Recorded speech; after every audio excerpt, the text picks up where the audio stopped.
Okay, I think I'm recording. This is the first test of this camera. We'll see how well it works. It feels like it's a little loose, but we'll give it a shot. May have to find out another solution. So here we are on the 2001 Goldwing GL 1800. This is a test ride just to get out. Haven't been on the bike for probably a couple weeks. I've been working on a customer's motorcycle, getting it fixed up and rideable again, which I would say is successful, and the work is complete. And needless to say, she's excited about the prospects of riding again after probably a couple of years of not being on her motorcycle, having it in storage outside under a cover. But okay, let's get this thing going. A little hot outside. I got my full body riding suit on. I got this really good condition roadcrafter suit when I bought my 96 BMW R850R from a neighbor, and part of the deal was she wanted to sell the suit separately, and I said, well, tell you what, I'll give you what you're asking if you throw the suit in.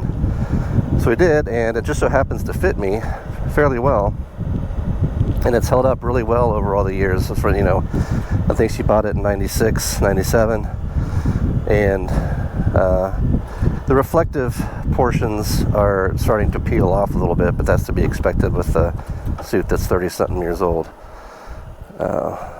Anyway, I love wearing it. I wear it as much as I can. I feel very safe and protected with it on, especially from road rash.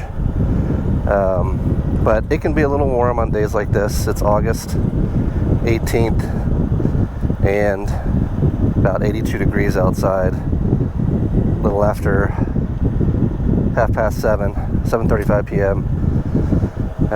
But beautiful skies. We had a lot of rain, non-stop it seemed, like record rainfall here in southwest Ohio. And so it's nice to get a little bit it's good for our garden, but it's nice to get the rain back, or the sun back, to enjoy a time like this, just to get out and keep the motorcycle oil flowing and all the things that these older bikes need to stay serviceable. You can't let them sit too long, or a whole host of problems start to arise, such as stale fuel in the tanks. If you have a fuel pump or carburetor, that gas can get varnished up and causes headaches. Another thing that can be an issue is your clutch can stick if it hasn't been activated in a long time. These are things that you can typically resolve without too much work, but it's still a pain in the butt nonetheless. Good maintenance, proper maintenance, especially in the off season, is critical with older motorcycles, and I would say newer bikes as well. So we're cruising through the back part of our neighborhood here. This is always a nice ride. Very short. I do a lot of short rides at the moment just because of time. Raising a family, 3 teenage sons, beautiful wife, a lot of things going on with the family, but we make time to ride when we can. So this is the back end of our neighborhood, and there's a little back road here that we like to cruise up.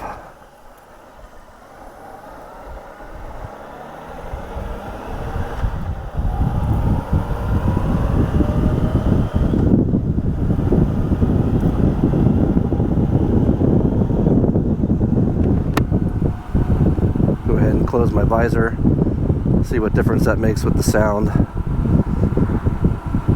So this is my first Goldwing. I've been riding, well, I got my endorsement in, let's see, when was it, 1998, when I was working for Honda. and living in Piqua, Ohio.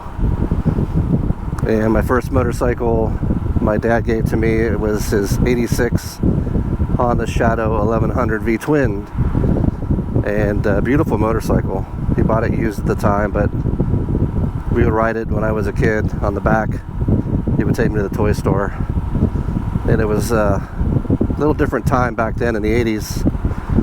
I had a half helmet, wore shorts and a t-shirt and sneakers on the back of a bike, and you know, my dad did the same thing. It wasn't necessarily the most responsible thing to do, but I became in all gear all the time when I decided to ride as an adult, and haven't really looked back since, and continue to promote that to people that are interested in riding or currently riding. The best investment you can make is in yourself and your safety.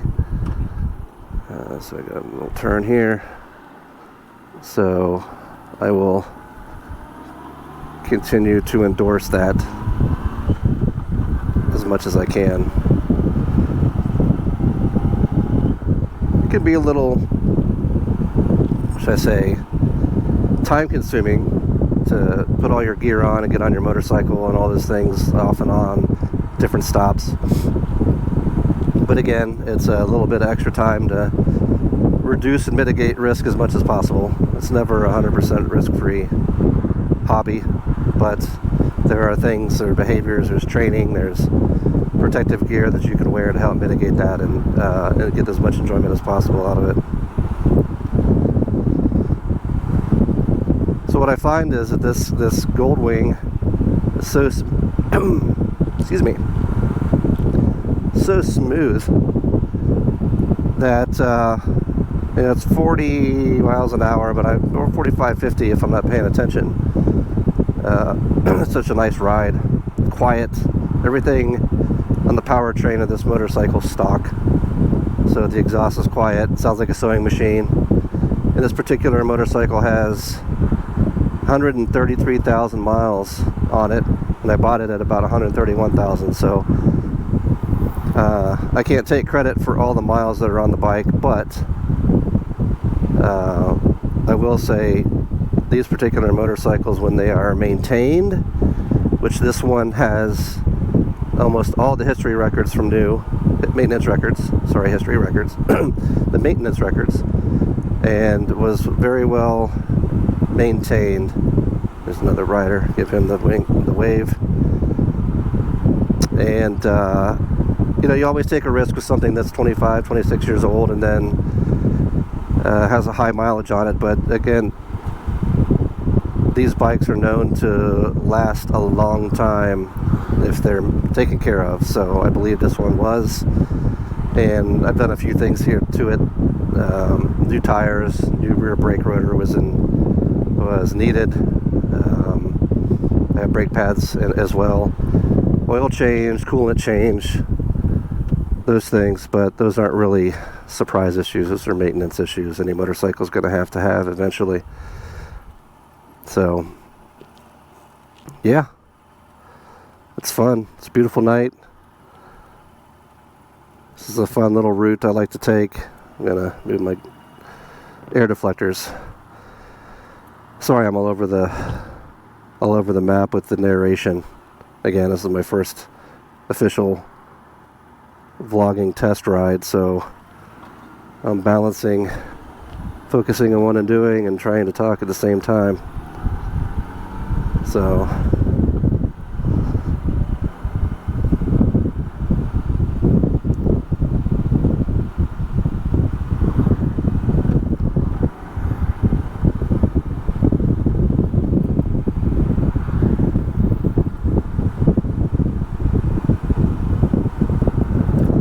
there's an Amazon warehouse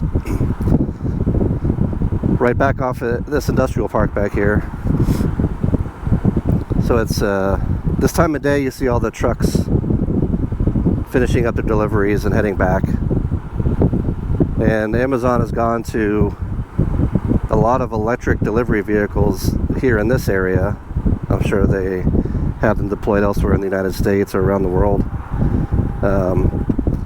Every once in a while you still see an internal combustion vehicle but before they transitioned to all of these electric box trucks, the UDF gas station back here would be packed full of Amazon vehicles refilling for the end of their shift. So it was kind of funny to see. It was a real pain in the butt though if you decided to go and get some gas at that particular location, if there weren't any other options at the moment because you had to wait. But yeah, now they got these electric trucks. The green light here. Okay, and they're doing their thing. I still wave to folks on the three-wheelers, the Can-Ams. I figure if you're out with anything less than 4 wheels, you're taking a respectable risk.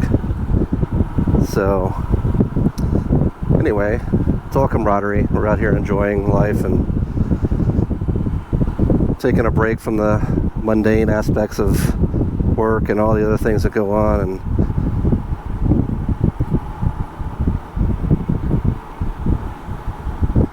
so I like this stretch of road because it gets up to 55 miles an hour and it's pretty straight and flat.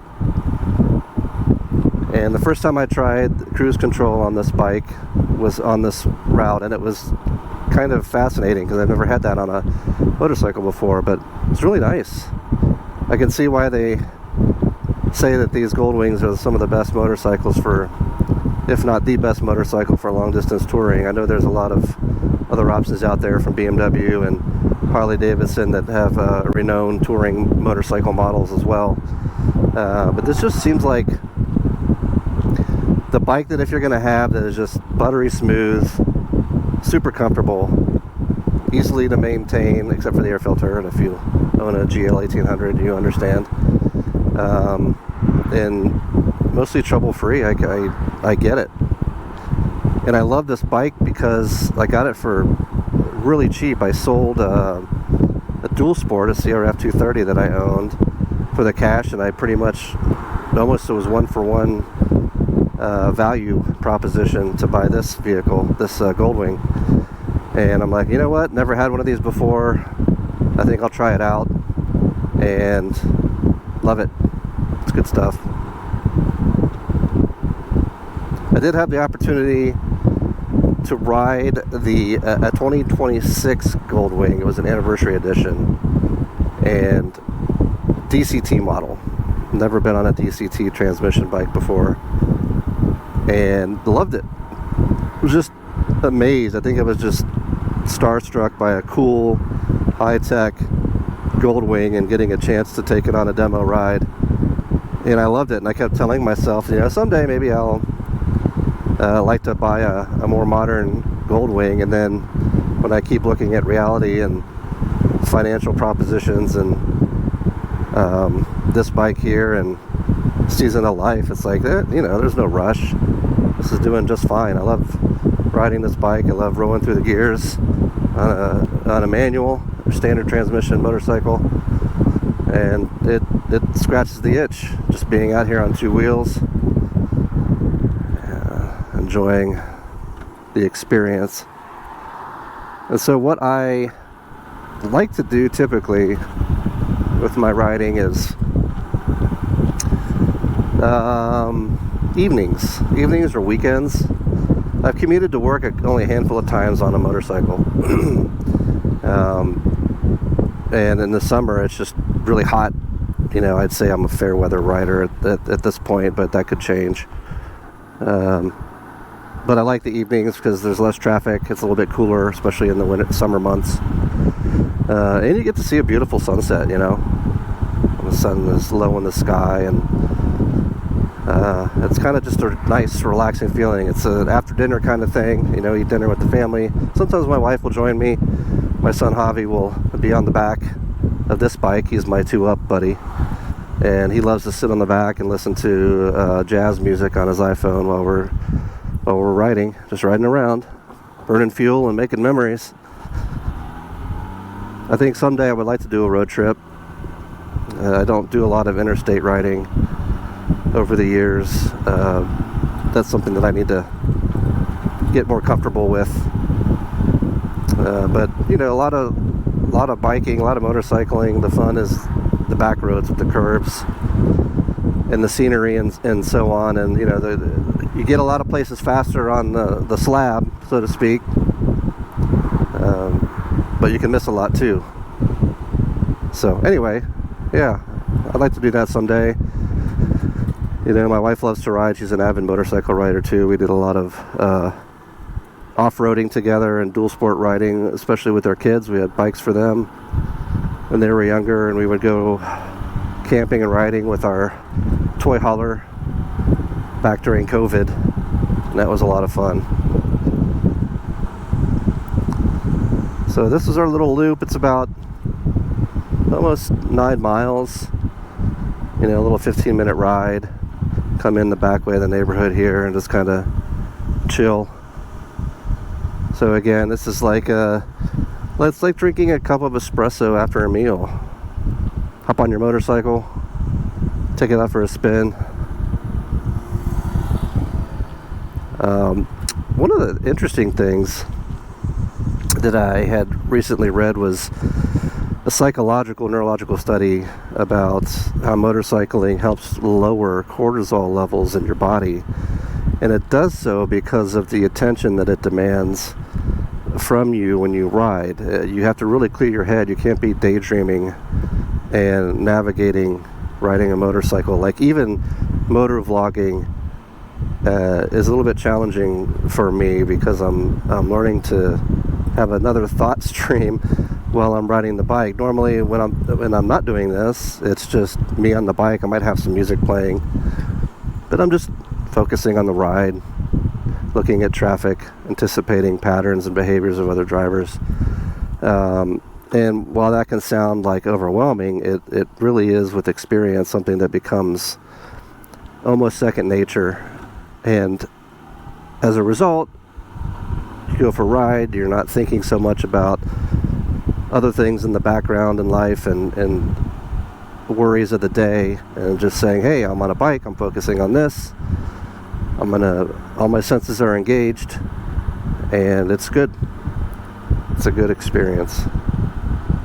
Anyway, I'm gonna go ahead and shut my pie hole, and hopefully this GoPro has been recording in the